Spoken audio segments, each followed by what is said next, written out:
good evening, and welcome to Tea Time.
Hey everybody, welcome to Tea Time. I'm so glad you're joining me tonight. It is Monday, July 24th, almost at the end of the month. It's crazy.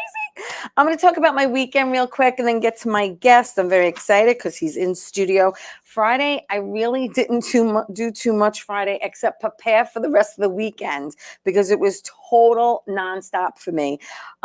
Saturday, I actually went to Wantor. My friend Allie Mulrain, who's in Murdered by the Mob for me, is leaving New York, and we had a big going away party there with John Marola and most of the cast, so that was exciting. And then it was my daughter Valerie's bachelorette party. There she is. The queen is getting married the day before Thanksgiving, and we went to a arts and crafts place in Merrick, and then we went to Zona in Massapequa with the dinner, and it was a lot of fun, just a lot of fun. I can't tell you just take a guess what shape the chocolate was in. I'm not saying it, and I'm not posting any pictures. And then yesterday was my brother-in-law Michael Goldfarb's 55th birthday. That's right, he's double nickels. He's the speed limit, and we were in Dix Hills for his birthday.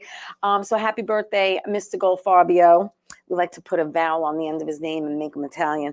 And I want to give a shout out also. Happy birthday to Josh Williams. It's his birthday too. Writer, director, producer, and a friend of mine that I worked with on a couple of projects, Gravesend and Everyone Loves Charlie. So happy birthday, my friend Josh.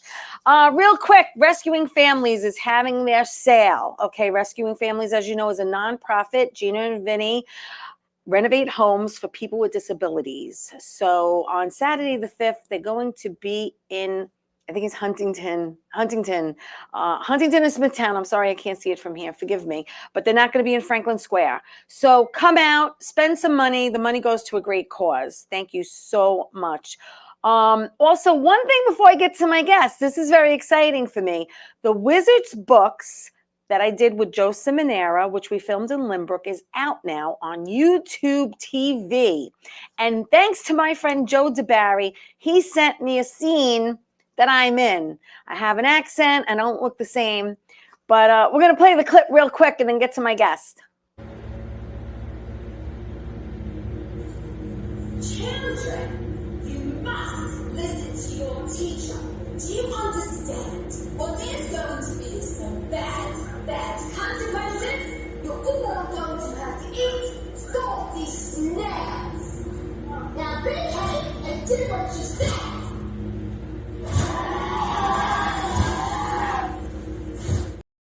All right, it's kind of cool. I have an English accent, and I don't look anything like myself. It's a lot of fun. If you like Harry Potter, wizardry, and all that kind of stuff, go to YouTube TV, watch it. It's a lot of fun. Thank you, Joe DeBarry. I appreciate that clip. Let me get to my guest, because, you know, this is going to be an exciting show for me, okay, because I love horror movies and horror flicks, and everyone remembers their first horror movie or scary movie like their first love, right? So Terry Reed Wickham, he's a writer, producer, director. Hello, Terry. How are you? How are you doing, Theresa? I'm good. Thanks for coming in. I appreciate it. And thank you to John Marola for making the connection, because he was on my show and we talked about double vision. And he's like, you should get Terry on the show. So I'm glad you're here. I'm glad to be here. Yeah. So let's get to it. Okay. You're not originally from New York. Where are you originally from? I was born in Utah, but raised in Seattle. So Yeah. I'm from the Pacific Northwest. Uh-huh. But I've lived in Long Island actually longer than Seattle. Really? So I've been here since '88, Yeah. and I've been living in the south part of Long Island for the last 20 years. So I guess really this is home. And you went to Shohomish, how do you say it? Snohomish. Shohomish High Snohomish. School. Yes. And then you came to New York and you actually studied filmmaking at NYU, correct? Yeah, and in between there, actually, I was in the military. So I Yes, thank you for your service. You were in the Army in the mid-'80s. Yeah, the 80s. Stationed in Germany. That's correct. Yes. Yeah. So I did that because I came from a really big family. Yes. I have 5 brothers and 3 sisters. And you were raised Mormon. Mormon, correct? so no- a Mormon family back No then? drinking, no smoking. No, nothing. So this to me is very interesting, because this is like the total opposite, obviously, of the way you were raised. I mean, they were looking at you like, your grandmother thought you were like, A devil worshiper. like, yeah. I mean, she couldn't understand why you were into what you were into as a kid. Especially I like heavy metal and hard rock. So Kiss, Judas Priest and Iron Maiden with all those, imagery. And my grandma always thought I was a devil worshiper. But they kind of go together, horror films and heavy metal. Oh, absolutely. It's funny you say that, because I'm going to end up jumping around here, but my mother always said to me that the thing that makes a movie really, really scary is the music. Yes. Because of the suspense and the build up to it. She said, try to put a scary movie on mute and see if you're that scared.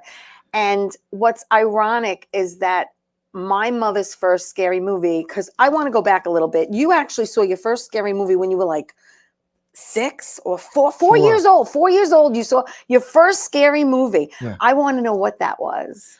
I don't know if I could actually remember exactly, because my father worked at Boeing, Okay. which is the big airplane Yeah. in Everett, Seattle area. Yeah. So whatever was on late night, I would watch to wait up for my dad. Yeah. And we had a show in Seattle called Nightmare Theater. Okay. And the host was a vampire. How cool. And the Count. And so I don't remember exactly which one. This wasn't the Count from Sesame Street either. No, it was a vampire. And, we'd stay up. So I'm sure it was either one of the old Universal, Mummy, Wolfman, Dracula, or it was a Hammer film from the 60s, because I was born in 65. So, yes. Or it could have been even, one of the like 50s, like Radiation Monster, something like that. Yeah. Okay, so do you remember what your first horror flick was in a movie theater? I think the first one I ever saw in the movie theater I consider a horror film, was Jaws. Oh, yeah. And my grandma and grandpa took me and some of my family to the drive-in. Oh, wow. So I saw Jaws in the drive-in. And, we live on the... Was there a lake or water anywhere near there? We're in the Pacific Oceans right there. But, it's not on the coast where we lived. Yeah. You have the Puget Sound. Right. Which goes up to the Strait of Juan Fuca. Yeah. San Juan Islands, all that good stuff. Yeah. So, so I was definitely afraid of sharks after Jaws. Who wasn't? Never swam in the ocean since Jaws, because I put my foot in. You go knee length, right? Yeah. Knee height. But I will not swim in it. And look what you see around Long Island. Right. All the sharks. Oh, yeah. No, it's crazy. And it's Shark Week this week, Yes. But my mom always said, I like a pool because I know what's in it. Do you know what I mean? We have a pool. Yeah. So I'll swim in that, but not the ocean. All right. So my first horror movie, because like I said, you remember your first horror movie like your first love. Of course. I was 14. And hello, Michael Norton. He's watching from Florida. And it was his wife, my best friend, my lifelong friend, Joanne, who took me. Well, we needed her mom to get in. Obviously, we were 14. Yeah. Took me to see my first R-rated horror movie, which was, drum roll, The Exorcist. Whoa. It's starting right at the top. And I couldn't sleep for a week. Oh, my God. And I remember telling Joanne, because, we shared the same bedroom when I stayed over or went to go visit in Florida. And I'm like, I can't sleep. every time I close my eyes, I see that face. I'm like, I can't sleep. So I go, talk to me, talk to me. She goes, turn on the radio. The DJ will talk to you. Because she wanted to go to sleep. I couldn't sleep for a week. I couldn't sleep for a week. That's how much it impacted me, really. But later on in life, my cousin Francine took me, and I consider it a cult film, but some people never seen it, and you should. Happy Birthday to Me. Yes.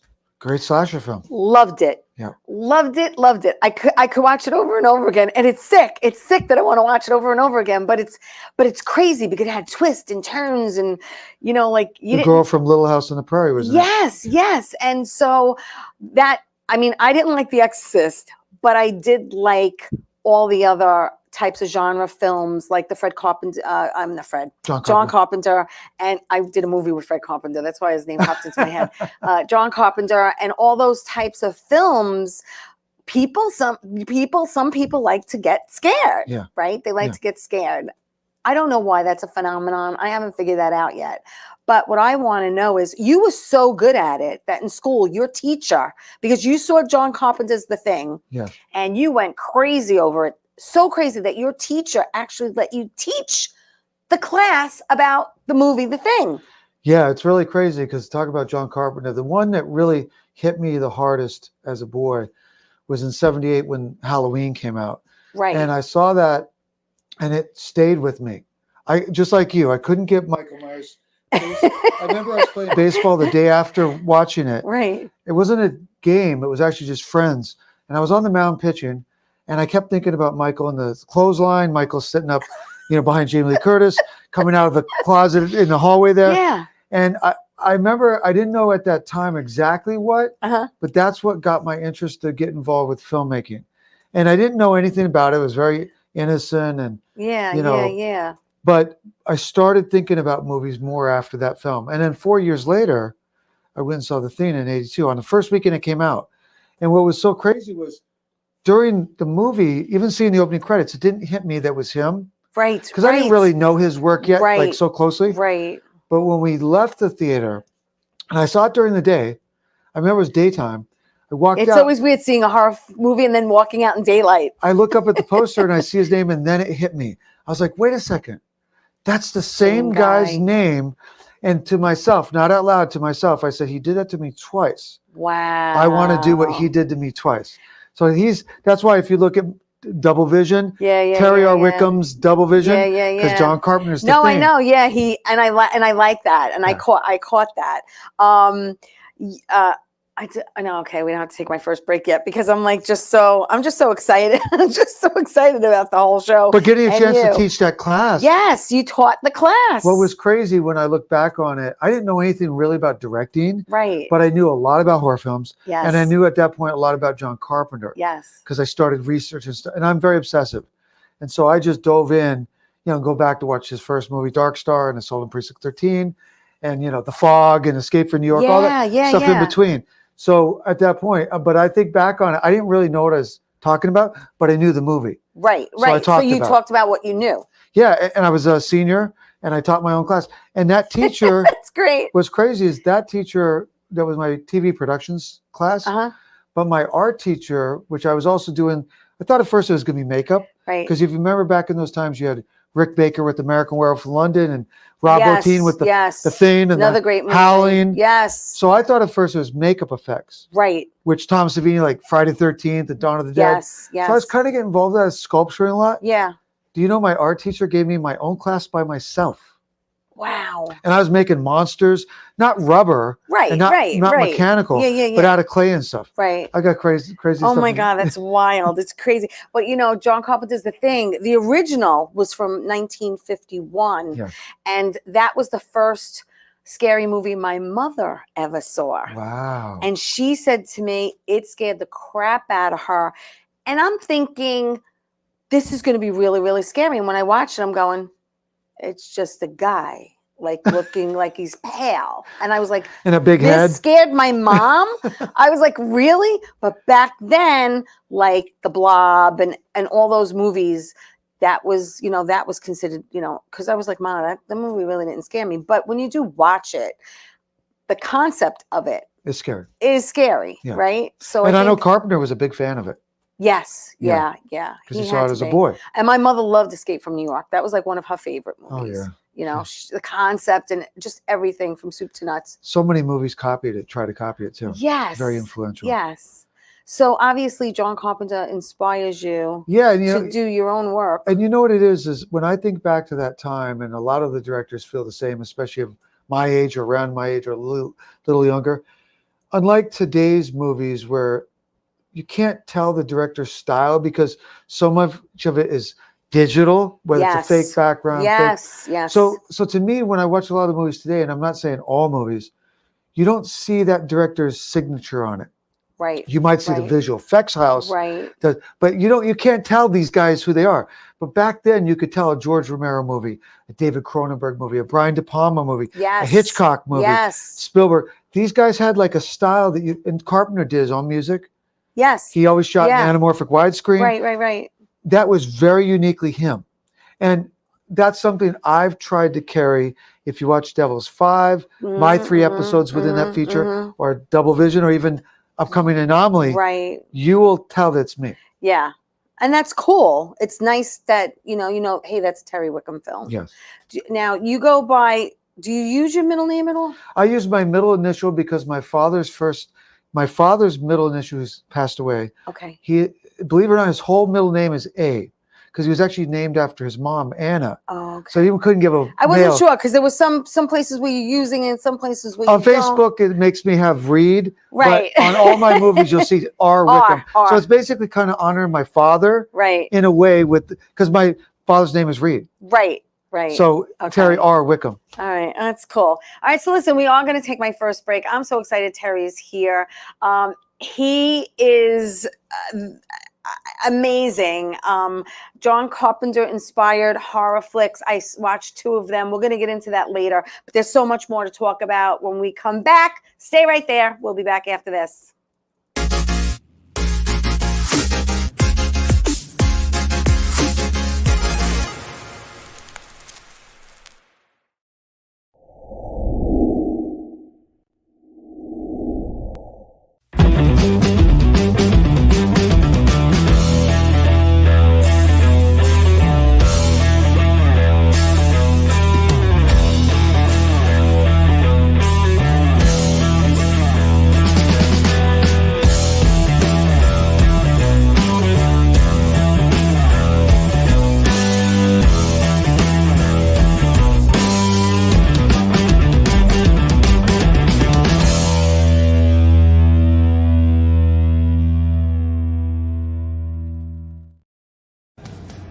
Happy birthday there, young man. I call you that young man, Dave. Dave Rebels is a young man. See, I'm an older dude. He's a young man. And hey, you're having a birthday bash. I mean, you don't write, you don't call. You didn't even invite me, man. Well, anyway, happy birthday. Enjoy your birthday, man. It's Dave Rebels' birthday bash. Tuesday, September the 12th at the Cutting Room in New York City. Wonderful place. I played it myself. Happy birthday, young man.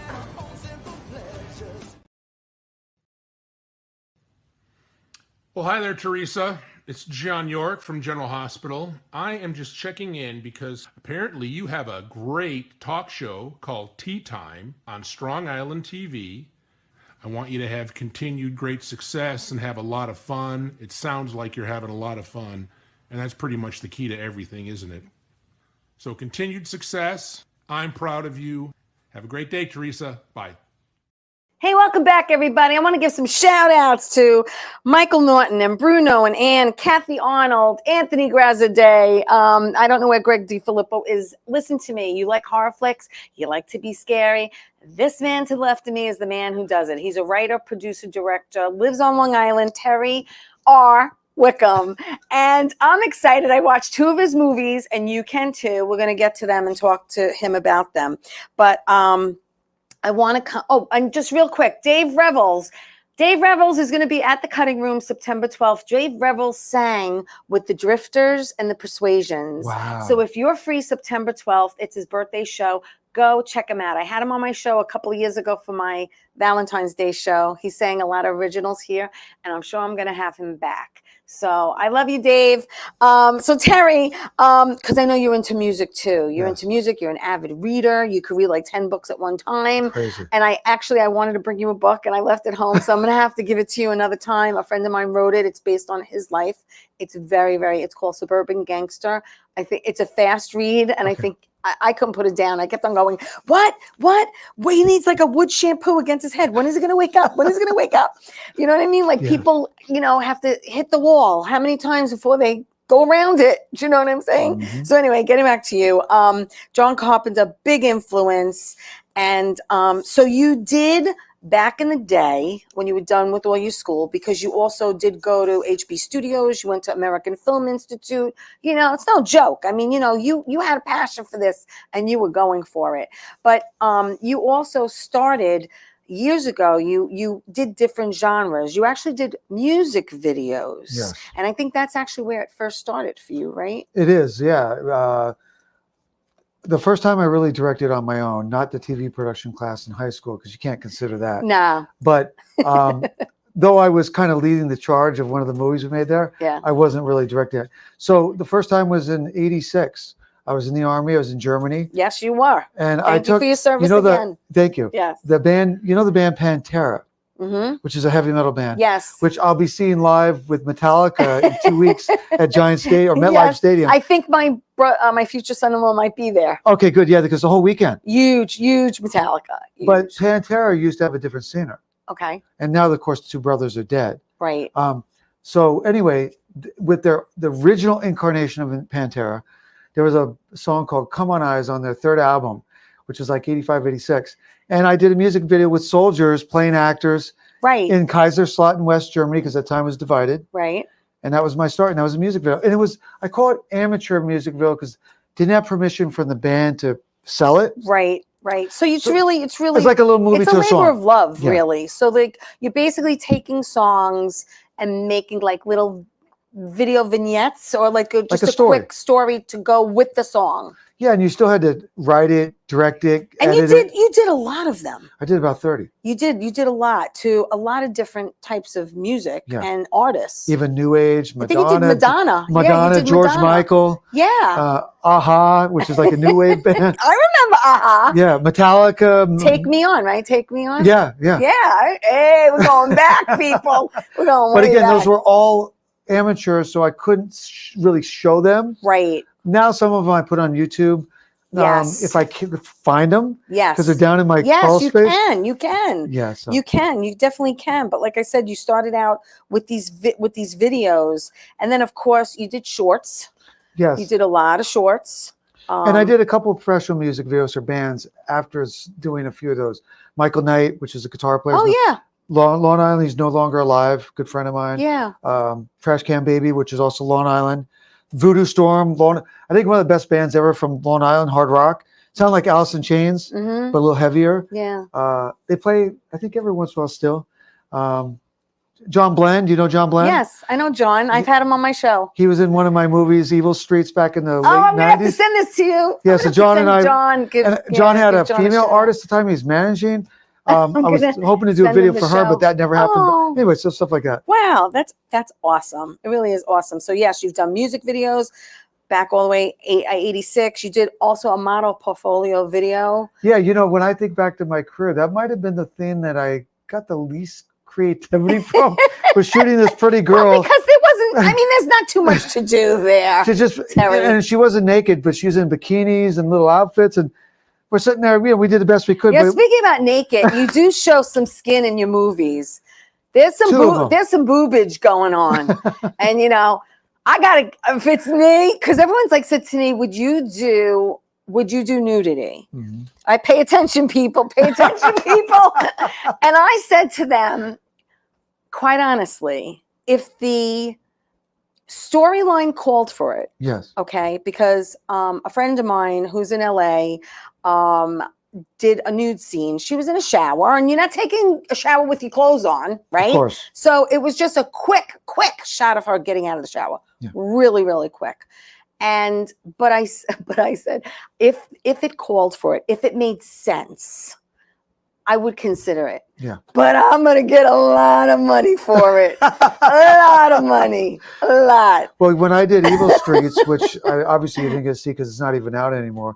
Evil Streets, it was with Serena Lee, who's a legendary big boob yes, model. I saw that. And when we were filming I saw when she's running down the hall. Yes. Like, she didn't give herself 2 black eyes. But when we were filming that movie, we actually had shot no nudity. And at one point, a guy came up to me and said, I think if you don't put it in, all her fans are going to be mad. So I went to her and I said, does it make sense? Right. And she goes, when I'm up on the stage dancing in front of people and I come off the stage, I would not have my top on. Correct. So we filmed a scene, believe it or not, in Massapequa. Yes. Where my mother and father-in-law had a house there. I had my brother-in-law build a room. Right. Because we couldn't expect to let a place do that. Right. And I had someone kind of spying on her through a little hole. Right. I saw part of the movie. I saw it. And so we did that scene with her like that so we could have control. And my mother and father-in-law were in California at the time on vacation, and my father-in-law was like, why didn't I get to see that? I'm so mad I wasn't home. And he's no longer alive. So he was upset that he didn't get to see that. So there's some skin in a couple of your films. Okay, we'll just leave it at that. And you did a commercial back in 2015. Yeah, for karate. Yeah. On Long Island. Kick Punch Target. Yeah. Kick Punch Target. But again, you did a lot of short films from 86 to like all the way up to 2017. And then that's when you wanted to start, your feature films. Yeah, and what really happened was my daughter was born in 2008. Yes. And I'm sure other filmmakers might remember that time, especially if you're independent, but that was a recession, remember, in 08. And it was so hard to get money to make a movie. I mean, I literally tried everything. I couldn't do it. Right. And then my daughter was born in late December of that year. And I decided for the first 5 years of her life, I was just going to completely stop directing. Well, that's why there's this big gap. I purposely did it because I thought the first 5 years of her life. Sure. Those are very impressive years. That's where you gain that, bond. Absolutely. So I actually just made a choice, no directing for 5 years. Right. And then when I came back, one of my friends, who's also on Long Island as well, Jason Alvino from Franklin Square. Yes. He started out as a 12, 13-year-old makeup artist doing movies like Madame Red and Evil Streets with me, has since become a Hollywood screenwriter, which is crazy. Wow. But Jay said to me, because I was doing journalism and filmmaking, and he said to me, you're either a journalist or you're a filmmaker. You're dividing your attention too much. Yeah. So I thought about it, and he was right. Yeah. So I still do journalism a little bit. Right. Very rarely. Right. And do you know that in the time I switched to focus on film, I did the 3 episodes that make up Devil's Five, which is Stash, the Devil's Five wraparound, Abandoned. Yeah. Then I did a horror film called Gruesome Threesome. Yes. Which took 3 of my older movies and put it together with. Yes, that was 2019. Yeah, with a new wraparound. I haven't. And then Double Vision. So. And now Anomaly. Right. I didn't do that many movies ever in my career before that because I've changed my focus. Right. Well, I have feature films. 87, you did, oh God, can I read my handwriting? Perishing Hearts. So Perishing Hearts, yes, we tried to do it, but we failed. All right. Well, you know what? You give it a shot. And then you have that gap. And then 95, you come back with Out of Touch. Yes, which is truly my first feature. Okay. And then. That's not a horror film, drama. Really? At HB Studios when I was there. Yes. I went to school because you understand this as an actress. So I went to school. I always felt as a director, you should understand what actors do and feel what they feel. Right. So I went to the school and Michael Beckett was my teacher. Oh. And he said to me, he goes, why are you here? I said, I'm a director. I want to learn acting. If you're in this class, you'll be an actor. So I actually had to act. And do you ever do cameos in any of your films? I do. I don't have a desire. I think actually I caught you at the bar in the bar scene where everyone's hanging out. I'm going. I think that's you. Yeah, I mean that's with you. the DJ. Yes. You with the DJ. In Double Vision. Yes.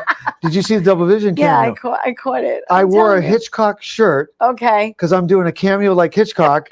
In the gym lifting weights. That's great. Yes, I saw it. Oh but my God, I usually don't have that burning desire to do it. But it's funny. It's just funny to play. Just It's like product placement. Yeah. You know, it's just like placing yourself, just even if it's for a second. It's I just feel it's so important as a director to pay attention to what you're filming. Right. That I don't like to give up those moments. Yeah. But I do it kind of for fun. Yeah. But I don't really have the great. I've been asked to be in a couple movies. Yeah. A couple of them I've done. A couple I've turned down. Okay. But I really went to school because I wanted to communicate with actors.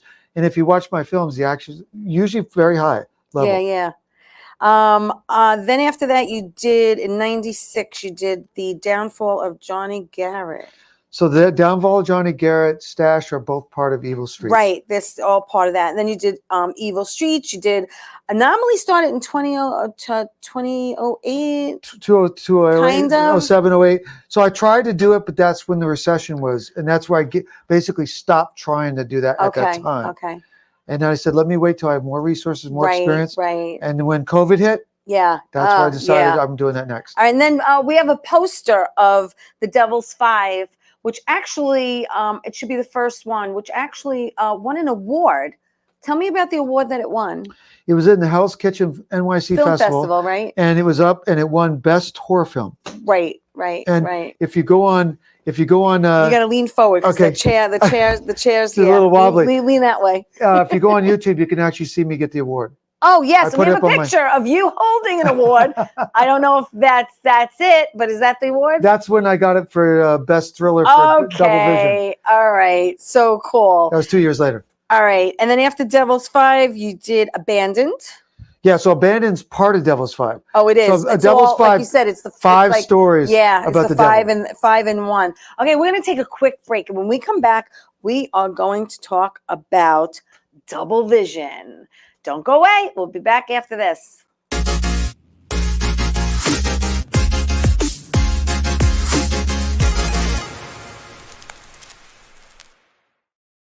Wonder Woman was everything to little girls, especially that look like me. She stands for being a voice for people that need a voice. My organization renovates homes for people with disabilities. And when I come home, a self-care routine makes me feel my best. I'm very proud of the difference that we're making, and to see that impact in my community inspires me to work even harder for everyone around me.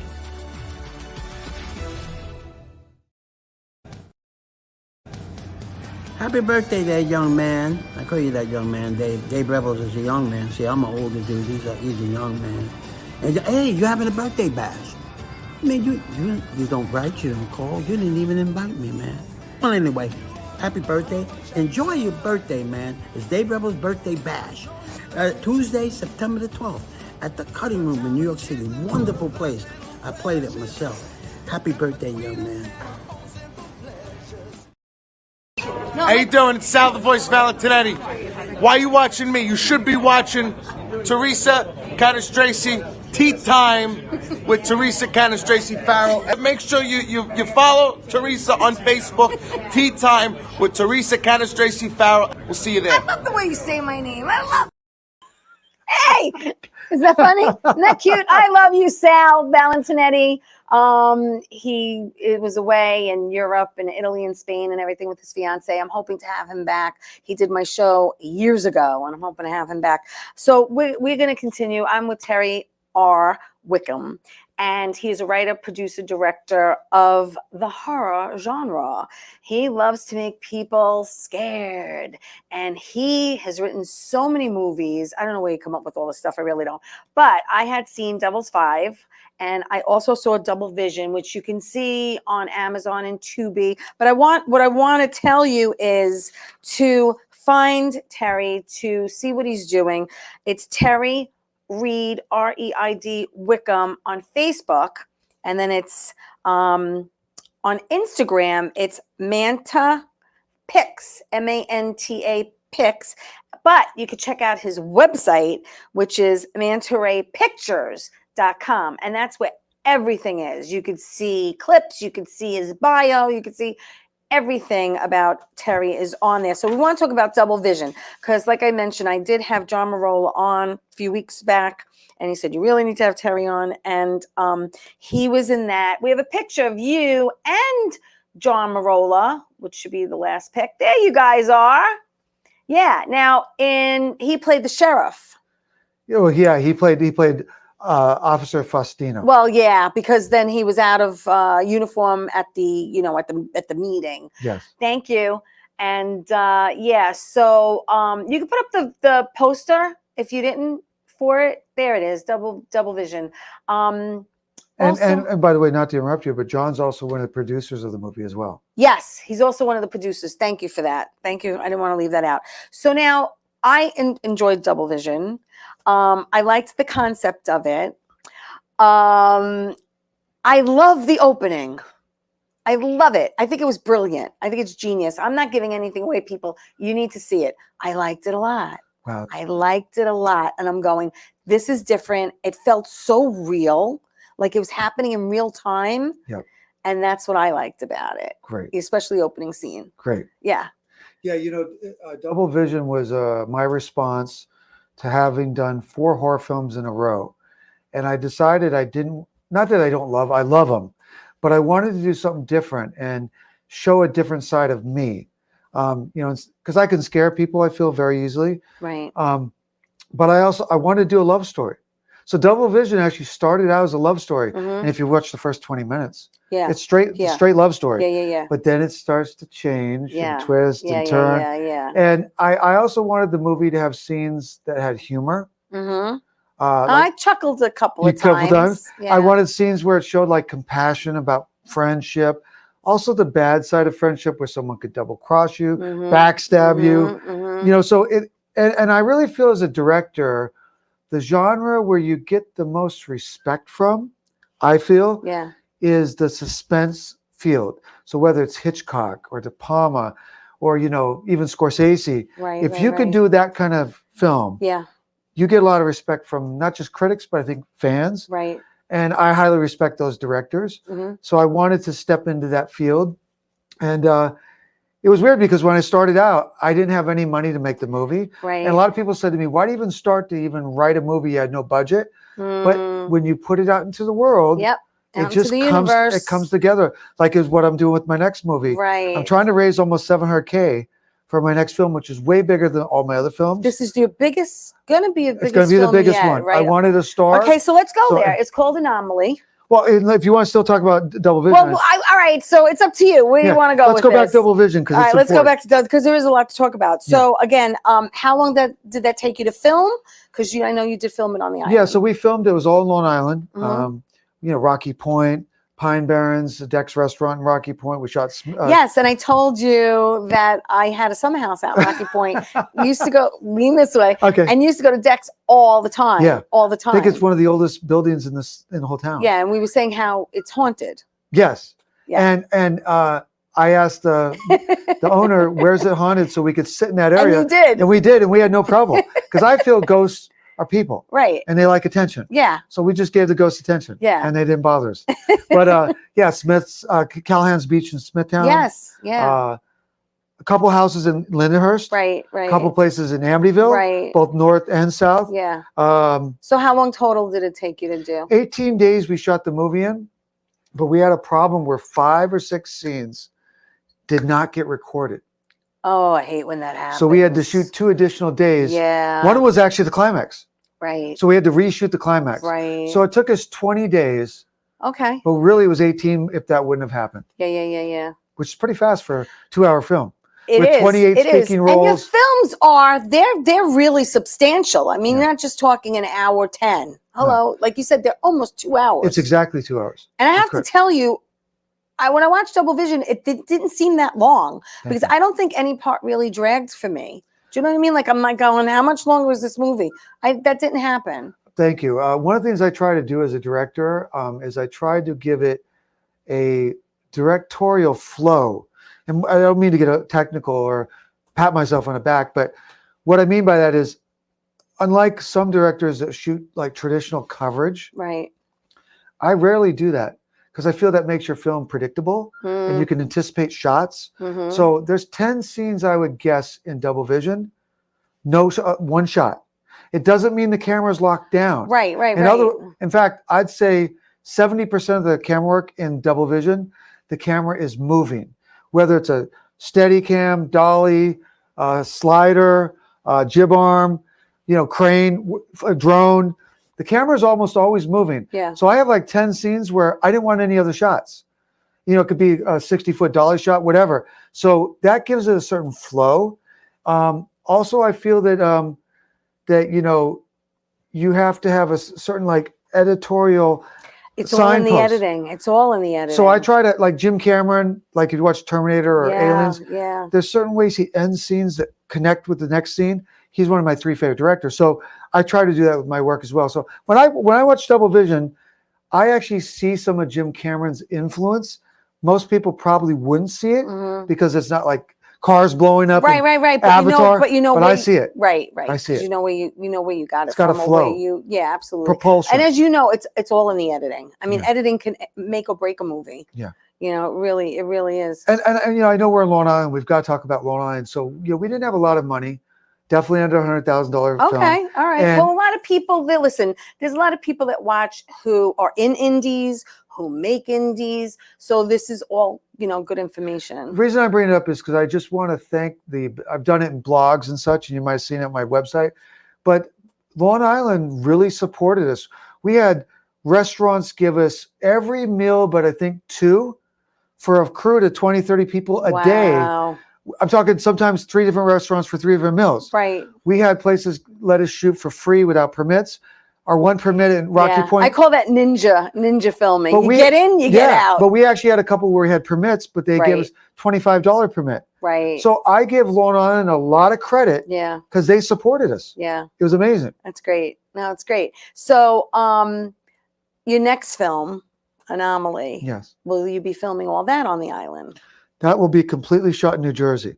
Really? And there's a reason, because it's a story about a paranormal research team that goes to Sandy Hook, New Jersey, that 7-mile peninsula across from Brooklyn and Staten Island and the Jersey coast, which used to be a military base that became a national park.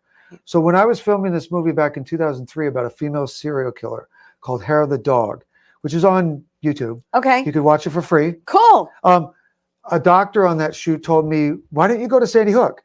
I actually didn't know anything about it because I grew up in Seattle. Right. So he told me about it, and I dreamed up this story about this paranormal team going there to look for ghosts to see if it's haunted. Right. And these guys disappear in the first 15 minutes.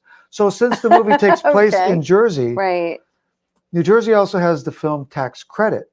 So if you shoot a movie using services and people from New Jersey, it doesn't have to be everybody. Okay. You get 30 to 35% of your budget back. Wow, that's in film huge. Tax credit. So our budget's $689,500. If you do the math, it's over $200,000. My investors will get back in film tax credit. So you can either write it off, or they can actually cash it out. By the way, we've raised $70,000 of that money so far. Wow, that's great. So if there's anyone out there who wants to get involved in filmmaking, we've got this big movie. Filmmaking, go to the website. Just go to the website. Wow, that's amazing. That's incredible. So how do you pick your cast, and do you like to work with people, the same people, or do you give other people a shot, or how does that work as far as what you're looking for? I think every time you do a movie, it might be different. On this movie, I wanted to work with a bigger star than I'd ever done. Right. And I didn't have the budget in place, as we still don't. And I had this goal. I wanted someone that could bring marketability and also I could get to work with. So we ended up getting Bradney Roderick from Hollywood, dated Hugh Hefner, Playmate of the Year 2001. It's not a sex role. She's playing a female cop. Right. Not married, no boyfriend. She's not gay. She's 100% cop. Okay.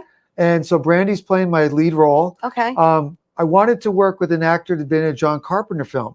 I know it's a weird goal, but that was a goal. Yeah. But they had to fit the part too. Right. So I really am a big fan of, do you know John Carpenter's Christine? Yes. So the guy so the guy who played the bully in that movie kind of looked like John Travolta, sideburns, kind of muscular. Yes. So his name is William Ostrander. And I actually I do a tribute every year for a filmmaker that I pick.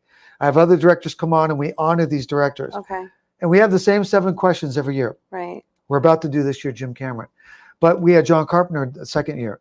And I had to pick my favorite actor in any John Carpenter movie ever. Okay. And truthfully, it was William Ostrander. Wow. Even though Kurt Russell was great, all these other guys. Yeah. And so when I thought about this movie, I thought the chief of police, I want someone who's physically imposing. Right. That's a great actor, highly intelligent. Because I think if you work with smart people, it also makes you better. It does. Because, you know, it does. Like Double Vision. When you work opposite someone who knows how to act, it just makes you a better actor. Double Vision, we had almost 100 people work on it. You know, so anyway, so I approached him kind of an unorthodox way, and I got him. Is there any other way, Terry? Well, if you don't have a lot of money, how else are you going to get to them? No, I know. But he liked my passion. I say you can't knock on doors; you have to kick them in. I went through I don't want to say the way. No, you don't have to. But you got it done. I talked to him, and then he said he had to read the script, and when he read it, he says, he goes, I don't know if you realize this, but this movie is probably better than you realize. It's really good. Yeah. It's. I feel this is my Nightmare on Elm Street. It's my Halloween's, my Texas Chainsaw. Right. This is. I don't mean story-wise or gore or anything. Right. But it's really scary. Right. It's up there. I want to make one of the top 10 scariest movies ever made. Wow. Period. I won Best Horror Film. I won Best Thriller. Now I want to be top 10 scariest. All right. That's my goal. It's going to happen. You're putting it out into the universe. It's so going to happen. You know what's going to happen now? We're going to take my last break. And when we come back, more Terry. Don't go away.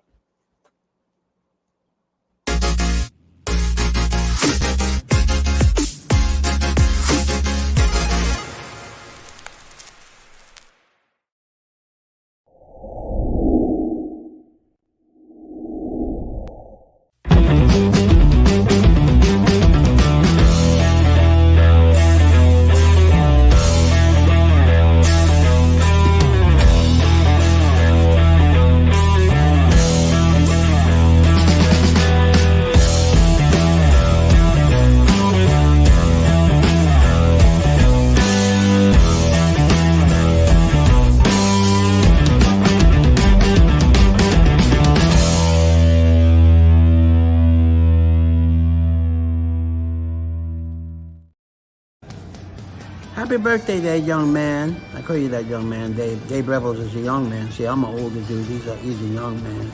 And hey, you having a birthday bash? Man, you don't write, you don't call. You didn't even invite me, man. Well, anyway, happy birthday. Enjoy your birthday, man. It's Dave Rebels' birthday bash.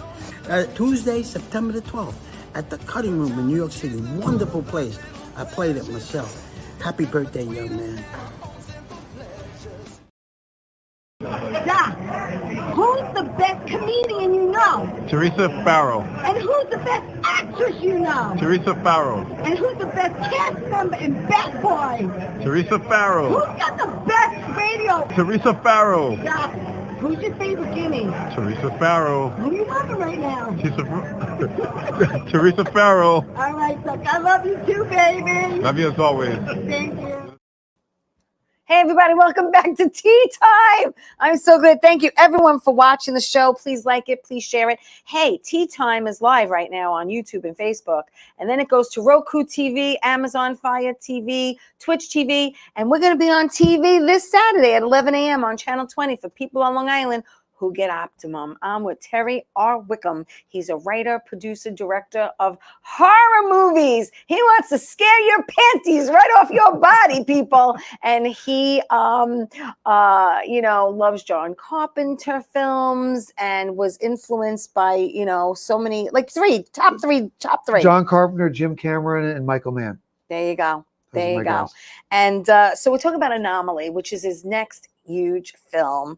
It's going to be big. He's trying to bring on some big names, recognizable people, and then that's their people follow them, and that's how it happens. And he's trying to raise Fazools. I want you to go to his website. It's www.mantaraypictures.com. That's where all his videos are. You can check out his movies on Tubi and Amazon, and just go to his website. That's where everything is, okay? He's on Insta as well as Manta Pics, and Terry Reed Wickham on Facebook. So I'm posting stuff. Find him. It's going to be there. But Anomaly, how long did it take you to write? So I wrote it in 2004. Right. And it was right after we bought our house. And I wrote it in a room that had no curtains. And I would go up there at night to try to put myself in a scary atmosphere. And I listened to a lot of horror film music, especially the Mothman Prophecies. I must have listened to that 1,000 times. Oh my God, that movie's crazy. Love that movie. Crazy Yeah. Though I wouldn't say Anomaly has a particular film that influenced it because it's really me, like my vision. Yeah. But that music and the feel of that movie, because it was really well directed. Yes. So I just tried to scare myself. I felt if I could scare myself, maybe somebody else would be scared. You want to know someone? I said to someone in Hollywood in the late 2000s when I first tried to make it, and one guy told me it chilled his balls.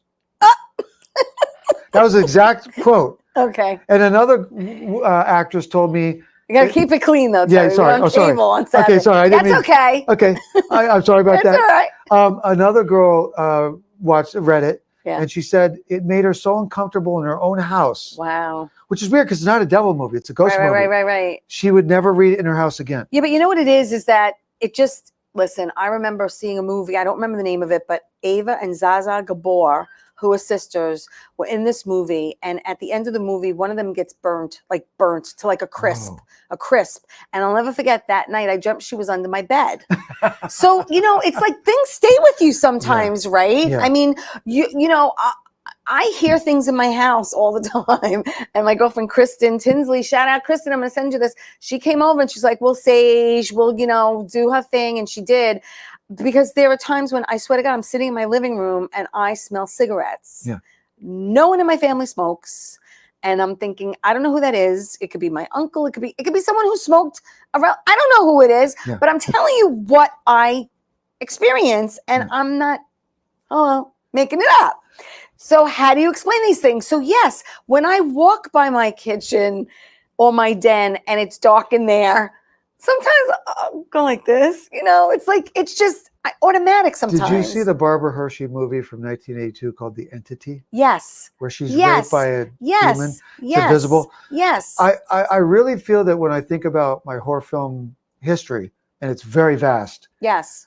I saw that when it came out in the theater and it scared the crap out of everybody. Yeah, absolutely. And I think that might have been the movie that first inspired me for this movie. Oh. Because I wanted to do a movie where the killer was invisible for the most part. And I was not conscious. Right. But if I really think about it, though that was kind of like a demon. Yes. Mine are ghosts. But what I did with my movie differently is I rooted it in real life history. Yeah. Of the real world history. Right. Of what's there at Sandy Hook. And I, obviously came from my imagination. Right. But I connected to some real characters from the late 1600s. Wow. That's so and the cool. ghosts in my movies, for the most part, you can't see them. Right. And just imagine if you're in here and that thing suddenly moves behind you. Right. And you turn around, you can't see anything. That's pretty scary. Oh, listen, we have a few minutes left, and I want to talk about your show because you have a podcast called Into the Depths. Yes. With Terry R. Wickham. Yes. I watched a few episodes. I think they were great. Tell everyone about them and, how they can watch them, see them, and what they're about. So I have my own YouTube channel. It's Terry Wickham on YouTube. And I decided to do this show about 3 years ago. I'm in my third season. Yeah. So that I could not only promote my work, but I could network with other people within the entertainment industry. Correct. Whether they're models, heavy metal rock stars. I wanted a spider expert one time. I want to get storm chasers, shark experts, because I have interest in that stuff. Sure. True crime authors, etc. Yeah. So I'm in my third. I've got an author for you for that. Oh, good. Yep. I could do whatever I want. And I try to go very deep. If you've watched the show. Yes, I have. I usually start out where they're from and where they grew up, etc. And I've had people tell me that's their favorite part of the show. Yeah. Because I also feel like you can learn about a place. I usually show them in pictures. Yes. Besides learning about the person. Yeah, no, it's really cool. So is that a weekly? Is that weekly, monthly? No, I don't really have a schedule because I don't want it to become like a job. Okay. And the truth is, I get it. I'm here every Monday. I get it. Truth is, my daytime job. Yes, because we have to, as directors, as writers, as actors, got to pay the bills. We have to supplement, and we need health care too. So my day job, I'm on a computer 8 hours a day. Yeah. So the truth is, putting together the show for my YouTube channel. Yeah. Is more keystrokes and mouse, and carpal tunnel is real. Oh, I've been doing it 30 years. My mom just had surgery. Yeah, so it's very real. Just had surgery. So I find if I do it a lot, it starts to bother my hands. Yeah. It could also bother your eyes. Sure. I'm not being a baby. Yeah. So I don't want it to become either a That's a lot chore of or hours. physically hurt me. Yeah, it's a lot of hours. So I do it kind of my own. I try to do it every like 6 weeks. Okay. I also don't want people to get sick of me. Just don't stop doing it. No, don't stop doing it. I think it's a great show. Thank you. I enjoyed it immensely. I really did. Which were the episodes you watched? I watched the one that you did with the top 10 songs. Yep. And some picks from movies. I like the guy who picked the porno star. I can't get into that. And then I can't get into that right now on this show. Maybe on Brazzers Limo Talk on Sunday. And then the one with the guy from Whitesnake. Whitesnake. Yes. Yeah, that was the top 10 guitar. That was players. awesome. Yes. Top 10 guitar players. You're gonna be doing top 10 drummers. We're doing drummers coming up. Yeah. And then bass players and probably singers. Yeah. And what I do is I get actual real singers join me. No, it's great. It's great. No, it's a great show. Check it out on YouTube. It's called Into the Depths with Terry Wickham. I think we got a minute. So the reason why I called Into the Depths is because it correlates with manta ray pictures in the ocean. Yes. Well, we have like a minute left. I don't have a time on. I think I have like a minute or two left. I don't know. Bobby's gonna let me know. Minute and a half. I got a minute and a half. And just to let you know, Bobby Lacera right there, he got a platinum album right there. So that platinum album on the wall. Check it out. He did a remix. Can I ask you a question? Oh, that's never happened to me before on Tea Time. Top 3 horror films ever made. That scared the bejesus out of me would be Exorcist, because I couldn't sleep for a week. Okay. I love Happy Birthday to Me. I can't get enough of that movie. I know it's crazy. And I think the last one would be Halloween. John Carpenter's Halloween. Yeah, John Carpenter's Halloween. Yeah, that's mine, The Thing, and I guess if I had to pick a third, The Terminator's my other favorite. But I did like the movie The Ghost. Yeah, that was great. Yes, with Fred Astaire. Yes. Wow, great was that movie? Excellent. Oh my God, there's so many good horror movies. The other one probably would be Jaws for me. Yeah. Because it's a masterpiece. Yeah, that was scary. Yeah. And think of the simple 2 notes. Dun-dun. Oh, yeah. Dun-dun. 2 notes. That's even all when you took. don't see the shark, you think the shark. Is that crazy? It's amazing. All right, listen, I want to thank you so much for coming by and doing this for me. Terry Wickham, look him up. Go to his website, again, www.mantaraypictures.com. That's where everything is. Listen, everybody, have a great week. Tell everyone you love them. And I'll see you next time. See you next week. Ciao.